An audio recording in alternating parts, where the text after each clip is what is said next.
Scamby Brown's live this morning with more on what today offers for those local veterans. Scamby, how's the setup going? Last time we talked to you, you said you were going to help set up. Yeah, all I did was hang a sign, and then I said, what else do you need help with? And they needed help with cooking. So, I was like, uh-oh. That's where you tapped out, yeah.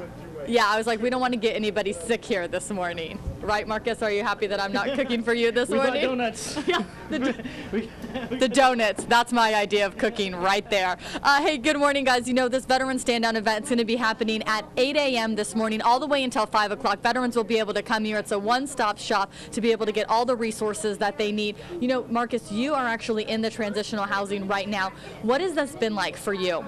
It's been a good experience. You know, they help a lot with a lot of different things, and it's actually opened up a lot more doors for me personally to be able to go through and start my life again. You guys, Marcus is a Navy veteran. He got out back in 2008. Explain to us your story.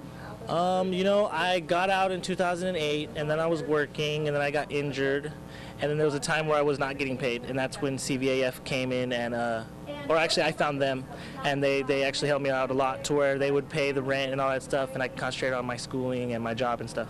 What's it like to be out here with fellow veterans who might have similar stories as you? You know, it's pretty cool because we could go back and forth telling stories about our military experiences, and we actually relate to each other a lot. You know, it's actually better, I think, living with other veterans because we're more, we coexist better. Yeah. You know, since we have like the same story. You know, a lot of times when we talk about veterans, people think about Vietnam or they think about older veterans, and you're kind of the new generation where we're talking a lot more about post-traumatic stress disorder. We're talking about, you know, our younger veterans who are also suffering, but a lot of them suffering in silence. What do you think about that?